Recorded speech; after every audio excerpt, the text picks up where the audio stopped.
I'm Benjamin Hall, and I'm searching for heroes.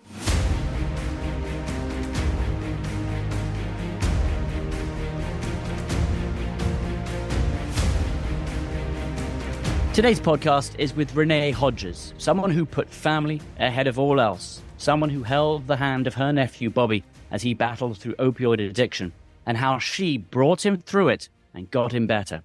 As she says, Bobby is your son, he's your father, he's your friend, but he became addicted to Oxycontin after being prescribed for a back issue while in college. It is a story we hear so many times around America. That led Bobby to become an opioid heroin addict before he then received his diploma. Years of in and out of rehab centers, pain management programs, halfway houses followed. It seemed that Bobby could get sober, but he could not remain sober. Then he landed on Renee's doorstep at the age of 28 to begin again in a new city with a new plan. In May of 2018, Renee published her memoir, Saving Bobby, an intimate and heartfelt retelling of how community and the courage to be vulnerable are the answers to someone's and your own recovery. Here is my conversation with Renee Hodges. I want to talk, obviously, about Bobby and what happened. But more than that, I think I really want to talk about recovery and community and, what we do to build a better, stronger society and the lessons you learned and the strength you found. I think we all need to know more about that. And it comes across so well in the book. Well, I appreciate that.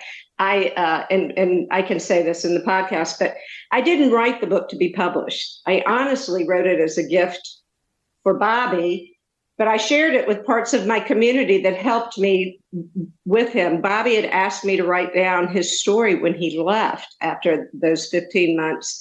And so I did, but to help me, of course, I used emails in my journal, and I wanted to write a story. He couldn't remember those first months, and he told me he never wanted to go back there. So by doing that, I sent it to my book club, and several members had, which of course we all know someone with an addiction, and they thought that would help their loved one. And they passed it on, and it became somewhat viral because I started getting messages. And I had to go back to Bobby and say, I am so sorry. This was never meant to be. This is your story. And he said, well, I'm going to become a counselor. Let's publish it. And that is how it really came out, but how a lot of the story transpired, because it's not only about Bobby, it's about looking back at my life as well. And the publisher told me, you have to write your story, Renee, not Bobby's. Therein was the key to the book. It's really interesting, you say that, because one of the things I got from the book is that you should tell these stories, that there should be no shame, that you have to tell these stories. And so I'm sure Bobby felt the same way, that only by sharing these stories can other people learn from them, can other people get through something similar, or can people who are trying to help find the strength to help. Well, exactly. But then turn it around, and I had to put my money where my mouth was. I had to put my story out there to the public. Everybody that says, I've read your book, I'm like, oh my gosh, they know everything in my closet. But it had to happen. And so I feel like by opening up, that's really the key to the community and to helping our loved ones. No one recovers in isolation. And that is, I had to tell my side of the story, or really you wouldn't get the full story. Yeah. There's, the book is also really personal to me in a sense, because I was in hospital, obviously, for 7 months. And there was a phase where I was on opioids as well. And I had heard stories like yours and Bobby's so many times that gave me the strength to say all the time, I've got to stop this. Even when I'm in hospital, I kept saying, give me less. And then on some days I'd say, give me some more today. But I knew from the beginning, because of other stories, because of stories like Bobby's, I knew that I had to get off those as quickly as possible. And so your story, stories like yours, really helped me when I was there. And on top of that, I have a couple of brothers who have been addicts as well. And I've watched them go through it as well. And so your story just hit me on so many different nerves. Well, and when Bobby came to me, I knew nothing about opioids. It wasn't in the news yet. They haven't. Purdue Pharmaceuticals wasn't even a voice in my head. There was CDC hadn't put anything out. I had to do this blindly, and by the time that I finished with the book and it finally was published, just then when it was breaking news. And since then, of course, we know a whole lot more.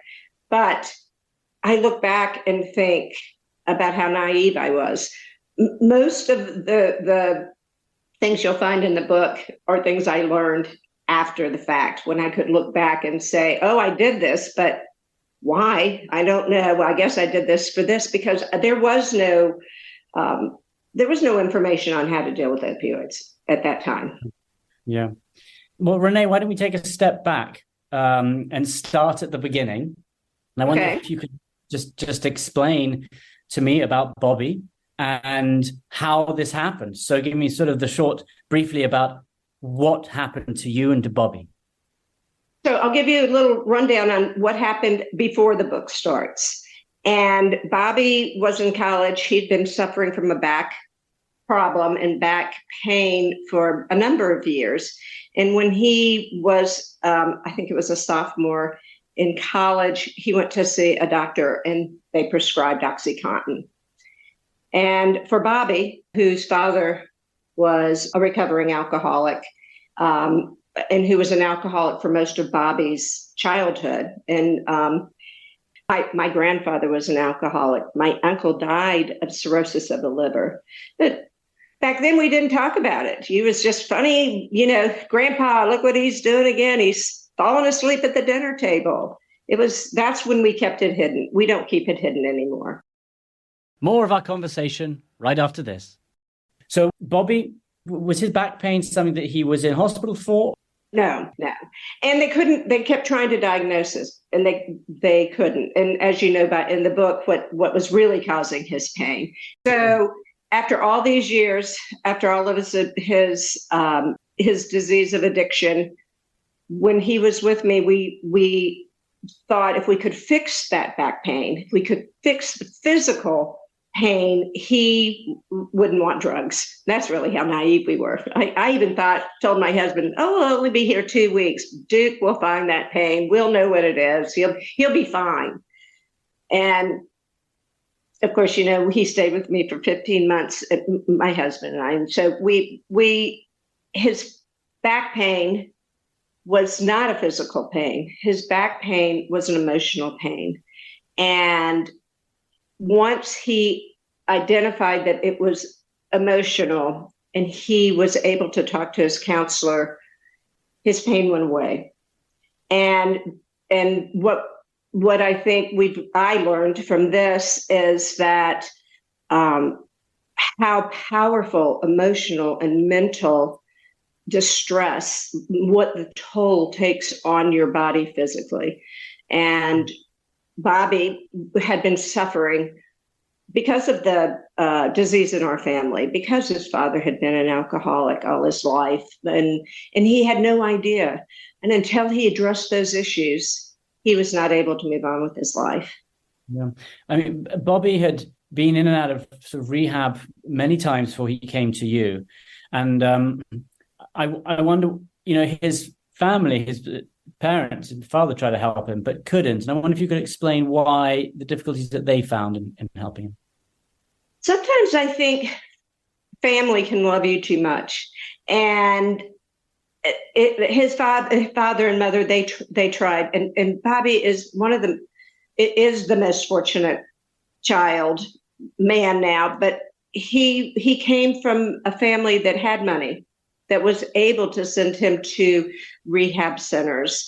Only 1 in 10 people with addiction ever step inside of a rehab center.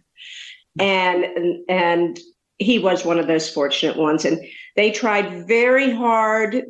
My brother was in recovery, but sometimes the best way that a family can love you is to let you go. And that's what my brother and my sister-in-law, they finally did after 8 years of many stints in rehab and halfway houses, some as short as 3 months, some as long as 13 months, all through his 20s. And nothing would keep him from going back to relapsing, going back to the drug of choice. So he would always leave those and be effectively off the drugs, and then always brought back into them time and time again. Exactly. And so what you realize is that, yeah.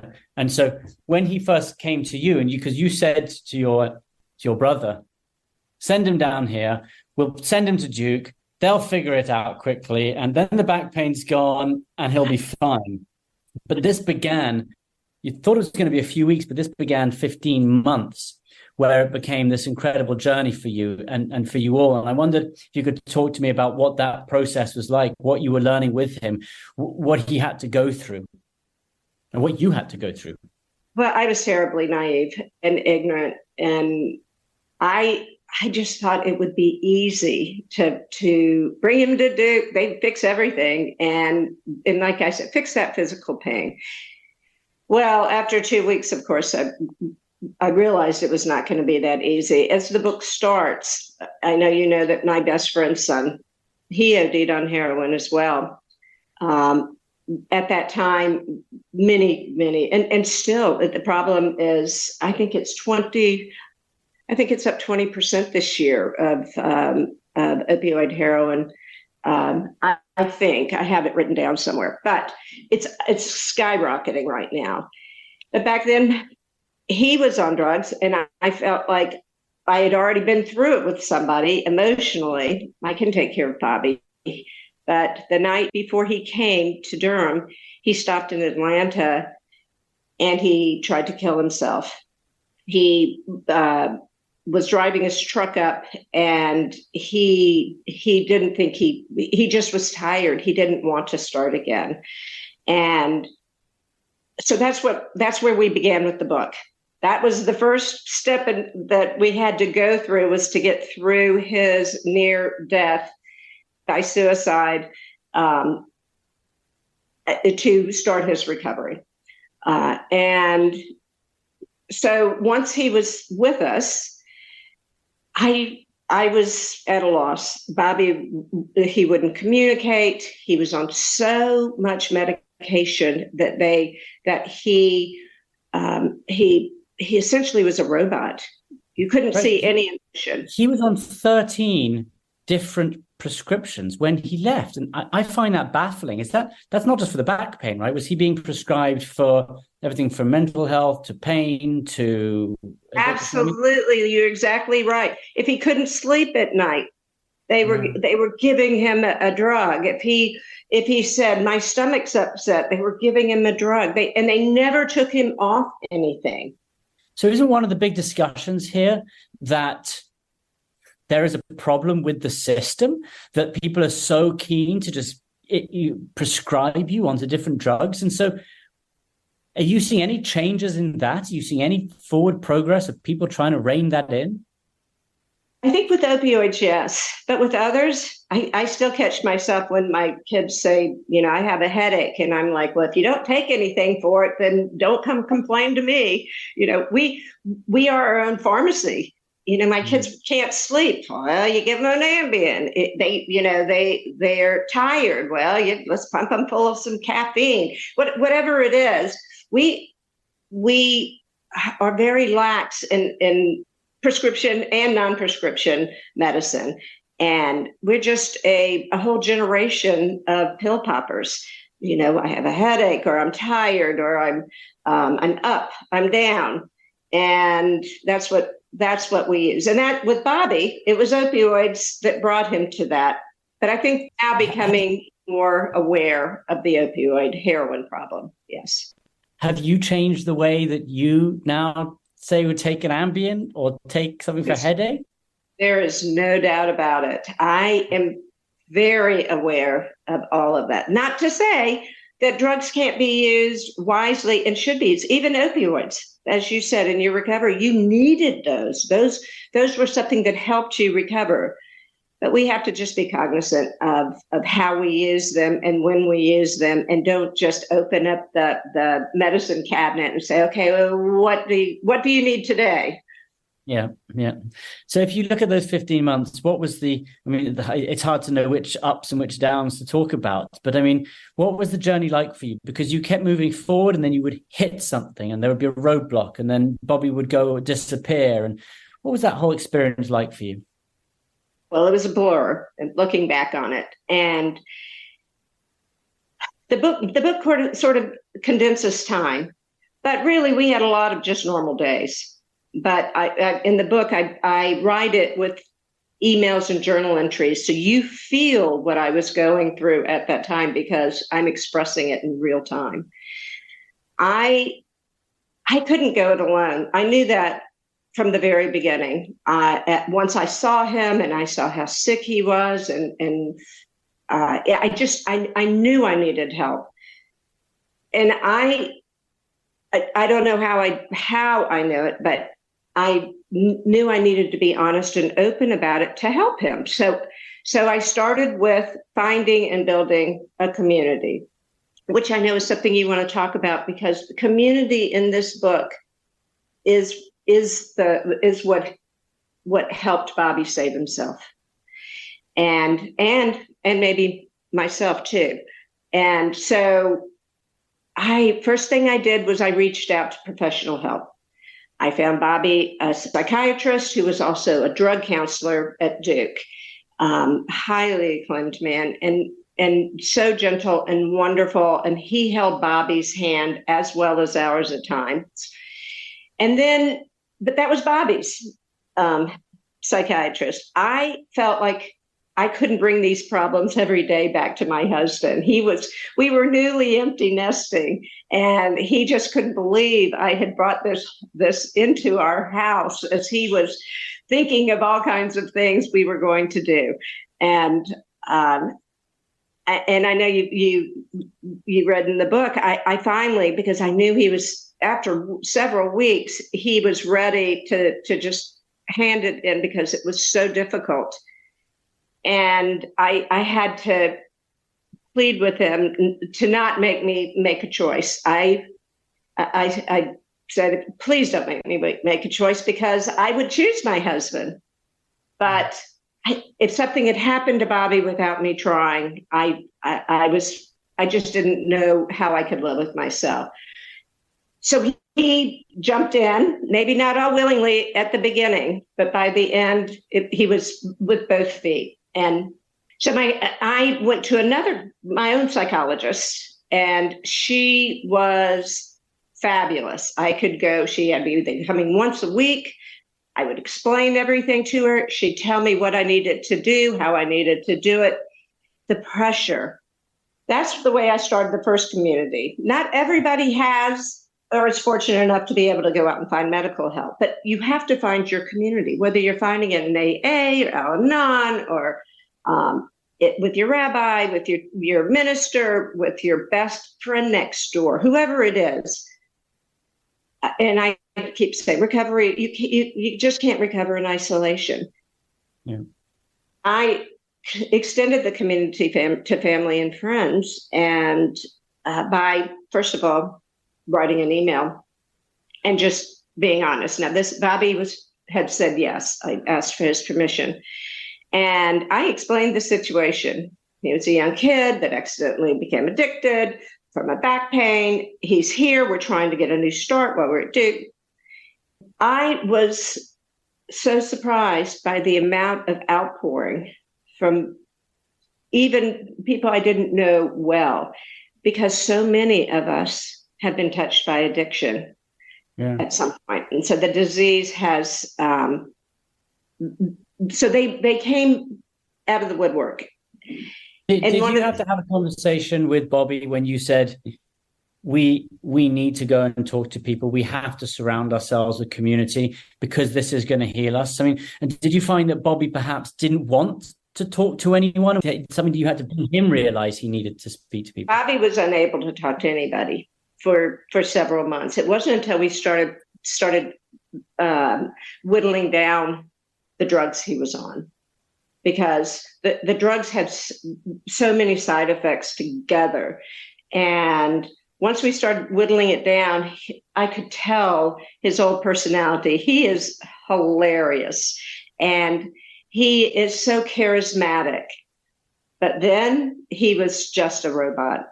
And also the drugs had made him gain a ton of weight. I've seen the pic. Yeah, it's amazing. Yes, he was just blown up, and he's a good-looking kid. And then, so his self-esteem had been hit by that as well. And he did not really buy in to this until he had a lot of shame because of his disease and because he had failed. He'd even failed at suicide. And my friends would take him out not only to like Duke basketball game, which is a big ticket, but they take him to Carolina games too. And he couldn't buy into it. He had no emotional capacity at that time, but he kept at it. Every time I'd say, so-and-so wants to take you for ice cream, he would go. Once he started coming off the drug, I realized that a lot of this was shame. And a great story was when one of my friends, Lee, texted him, because I tried to take myself out and give him more responsibility as time went on. She said, I need someone to walk my dog. And he was so excited. I was, washing dishes and he comes up behind me and he's like, Aunt Nay, you've got to hear this. Mrs. Woman, she just asked me to walk her dog. And I'm like, well, that's nice. He goes, no, you don't understand. She asked me to walk her dog. And I'm turned around and I looked at him and he goes, no one has ever asked me to do anything since I became an addict. No one has trusted me with anything. Because it's not, and you say all the time that it's not about, the hardest part is once you've left rehab. It's what you give people after that. You have to give them things to do. And so I wonder how you would, what do you think is most important? I mean, finding it, is job important? Is physical exercise? Is a real schedule? Like, what did you find that really he needed as part of that regime? Like I said, at the time I didn't know I was doing this, but we had a holistic recovery for him. And it was all of the above that you just said, because I did realize that his recovery was just beginning the moment he left a halfway house or a rehab. He had been in for 8 years. He hadn't held a job in that time. He had all these gaps in his resume. He had no job skills. He had no money. He had no friends because the friends he had, he couldn't go back to. He had no family at that time. His family they did the best thing they could for him. They let him go on. And so he was lost. So looking at why he decided to try to commit suicide on his way here, he felt he had nothing. And that's what we don't realize. When somebody comes out of, they're given all the tools. They've learned all these things, but then they're put in the world, and the first thing they say, well, I'm just going to go back to drugs because that's all I know. Yeah. It's funny because you said he can't go back to his old friends because, they're the other ones who are doing drugs. And he moved to Durham, to a new place to be with you. And I wonder if that almost essential as part of recovery, as physically leaving behind where you were and moving forward? I mean, is there ever a sense where you can go back again? He's already gone back. In fact, we'll talk about where he is now, hopefully later. But I think everybody recovers differently. What's good for Bobby is not good for someone else. Bobby had not hit upon what it was that he needed. And what he needed was to be in a place. He's grown up in his hometown. Everybody knew him. As he said, no one's trusted me. People put their purse on the other side, because he has a mental disease. And I always laugh. I said, with a mental disease, if I said I had lung cancer, my friends would be having a 5K. I'd have, a freezer full of food. But as the old saying goes, there are no casseroles for crazy.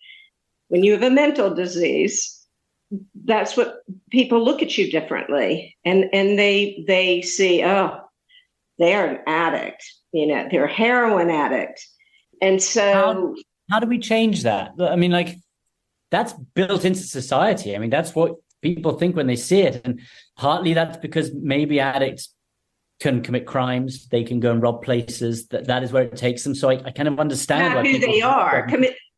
Committing crime. It's the only mental disease that is criminalized. That is not who they are. They have a disease. And things are changing. Just like we changed how to speak about breast cancer. When I was growing up, you couldn't even say the word. Now you're looking at bumper stickers that say, save the tatas. It's wide open. And domestic abuse. Your next door neighbor has a black eye, but of course she got it falling down the stairs.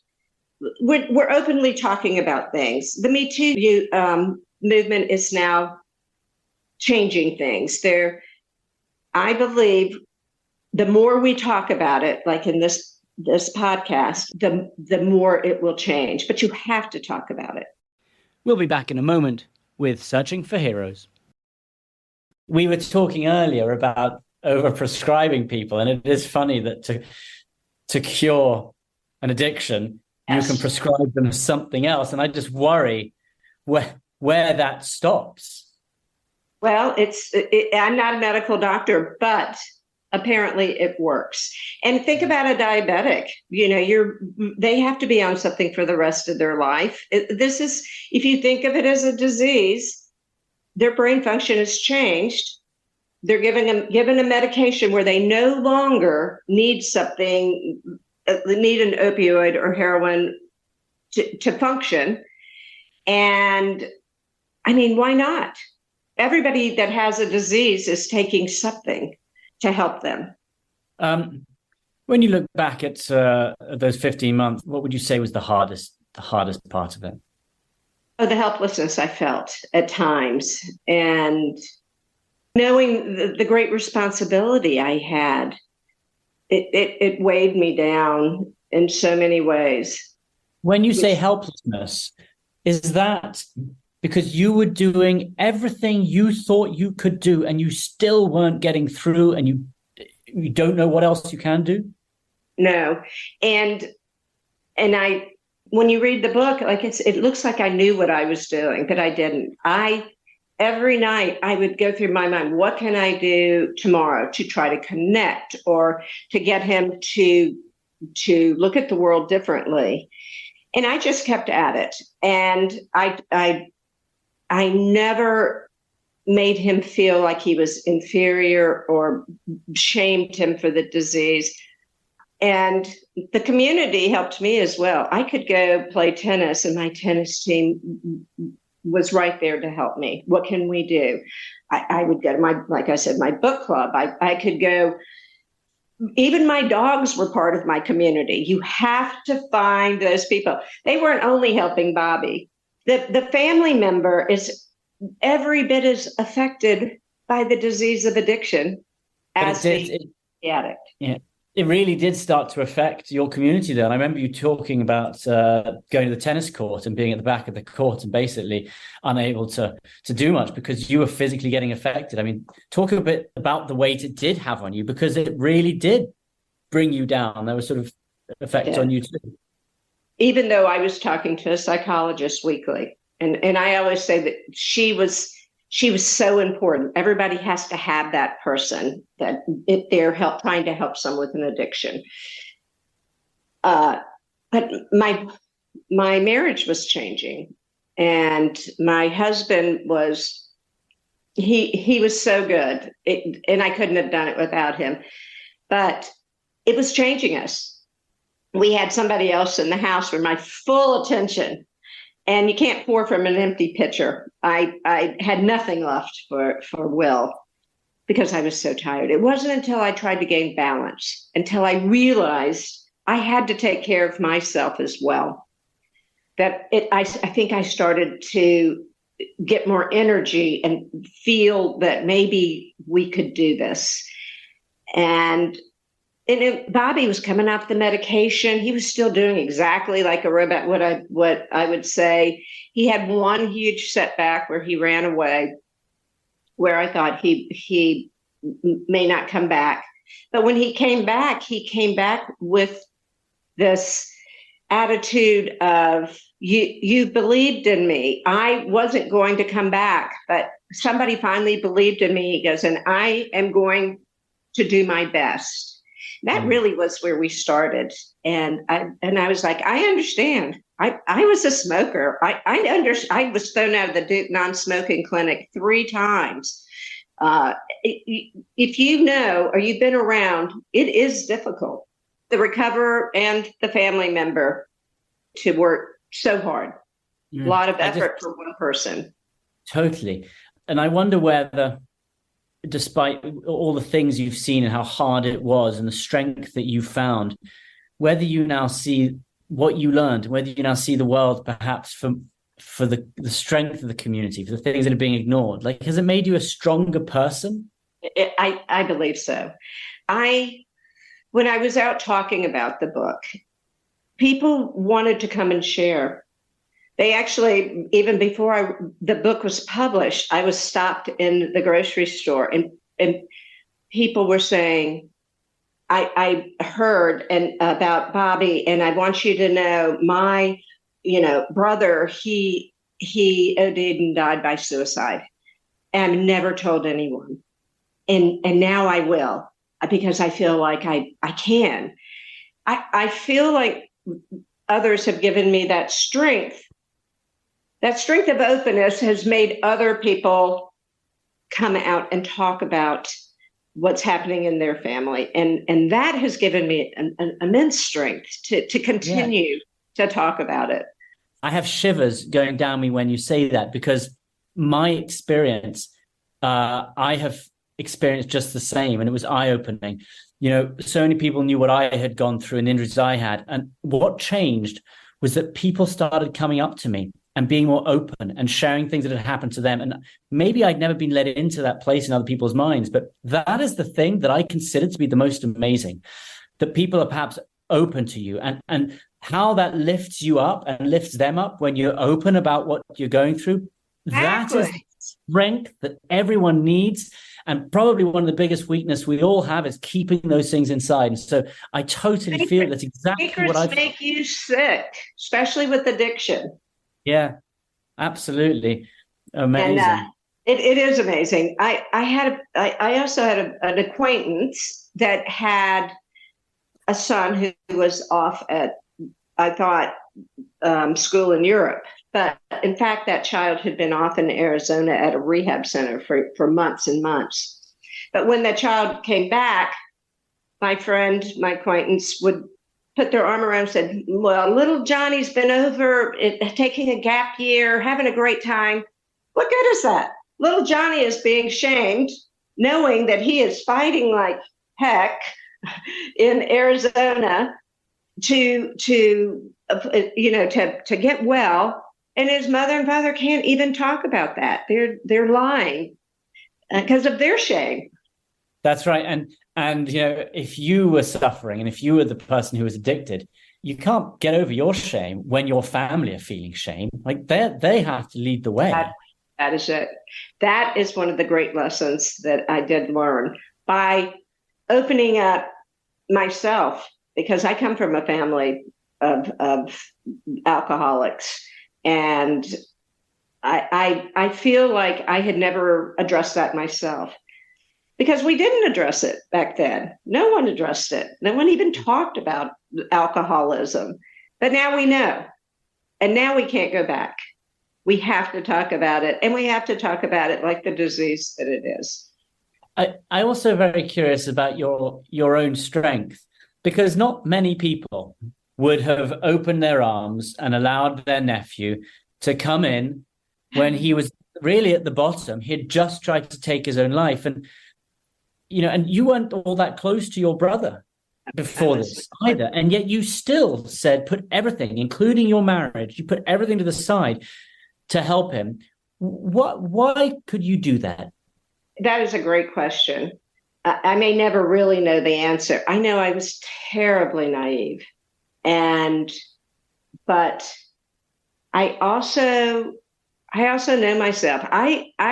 That's who I am. I'm the one that'll stop on the side of the road and pick the stray dog up. I feel like we're all in this world together and that we all need to make it a better place. And some people struggle. I've been hugely fortunate in my life.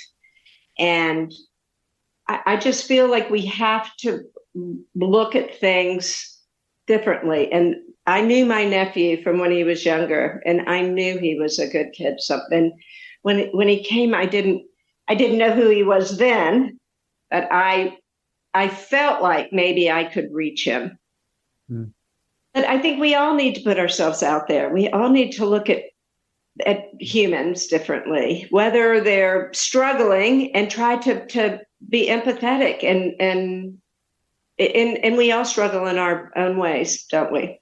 I worry sometimes that the younger generation is getting more cut off from community, and whether that's the internet or social media, I just wonder whether the importance of the self is getting too strong and people are forgetting community. And I don't know if you've ever worried about that.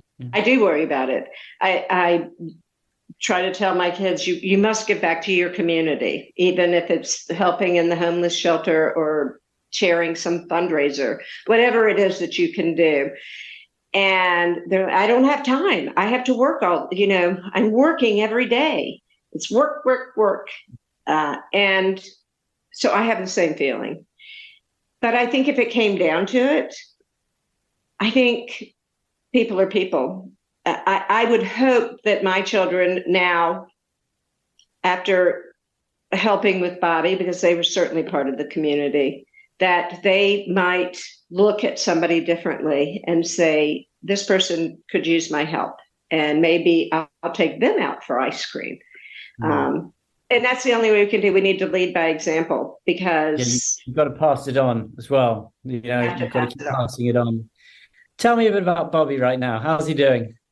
Bobby is great. As you know from the book, and anybody that reads it, a lot of people don't want to read a book about opioids and heroin, but this book to me is joyous at the end, where he finally gets into to get his master's in social work after he tried every school in the country, because of course his undergraduate grades were not good. He had these big gaps, but he finally found someone, and they took that chance on him.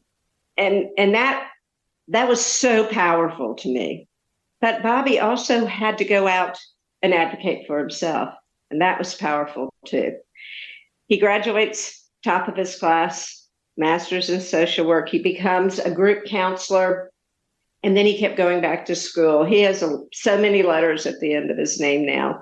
And I'm like, I don't know what all those are, but I know that means that you have worked hard. He became his own therapist, where he could do individual therapy. And it's all drug and rehab counseling. Yeah. And now he's gone on, he's in administration, where he is overseeing and running a rehab center back in his of Louisiana. And I'm just so proud and so thankful, because now I've heard stories of how he has helped so many people. He is passing it on. Well, that's it. And I think maybe no one else knows how to talk to someone who's going through it unless they've gone through it themselves. And so he can sit down with someone and say, I've been there. I know how hard it is, but look at me. I've come out the other side. And that's what's so strong. And in fact, one of my brothers has followed the same journey. And I mentioned that he had been in a rehab. He's come out the other side, and he is now a counselor for people. He's giving back as well. And I know that makes you proud. There's nothing like it to know where he came from and where they are now. if another Bobby came to you and he was in that terrible position right at the bottom, what would you say to him? What is the one message to get him moving? No one recovers in isolation. You have to find your community, and you can't go to them. You're going to need support, whatever support it is that you need. And like I said, community can be anything. It can be a lot of people. It can be one person, different avenues. Even my dogs were community to Bobby.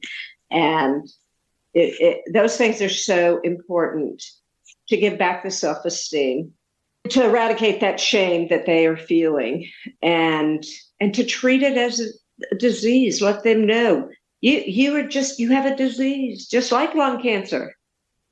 It's just a mental disease. We have to treat it differently. Yeah. Well, Renee, thank you so much for talking to me. I think that's the perfect positive note to end on as well.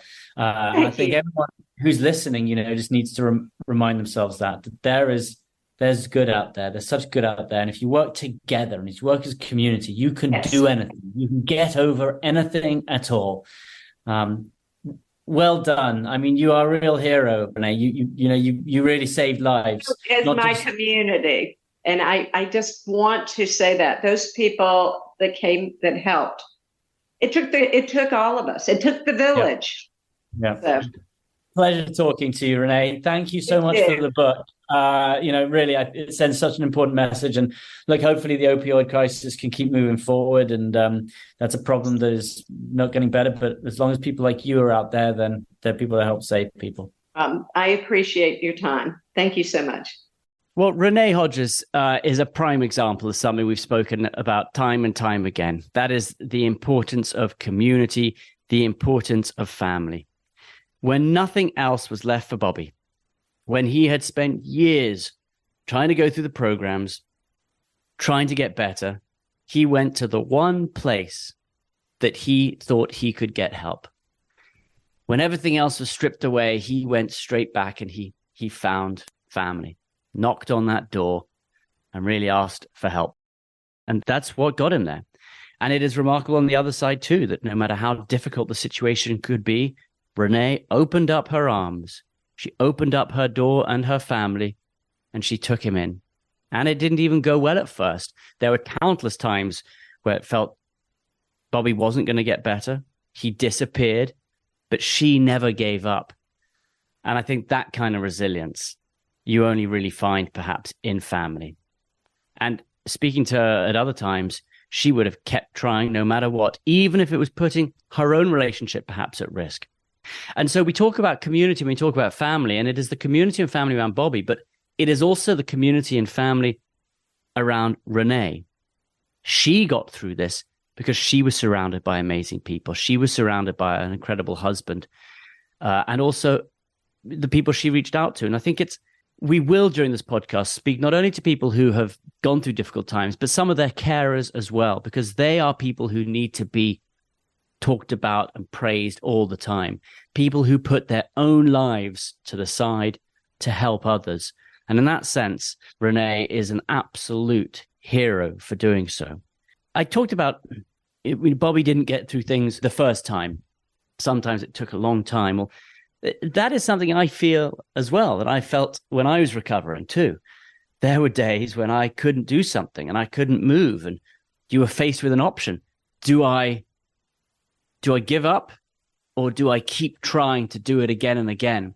And surrounded by people, that's what I kept doing. And people would come in every day and they would say, you didn't manage to do that yesterday. Let's try again. Let's do it again. And I know personally how much that helps. So look, if you've got a friend or family member who's going through something tricky, keep reaching out to them. Keep asking them how they're doing, what they need. And don't stop after the first time. Keep asking. They will eventually really respect you for doing so. And I think that's what makes communities strong. And again, look, this was about the opioid addiction, and we have spoken to other people who have been caught up in this as well. It is a constant battle. When I was injured, that was something that we talked about a lot, because many of the people who had injuries like myself they often end up becoming addicts as well to their painkillers as well. And the doctors were so aware of it early on. They said straight away, our primary goal is to get you off these as soon as possible. And I said the same to them. I said, for a while, I would say, take me down off these. Within the first week, I was saying, bring me down off these drugs because I want a clear mind. I need to think clearly.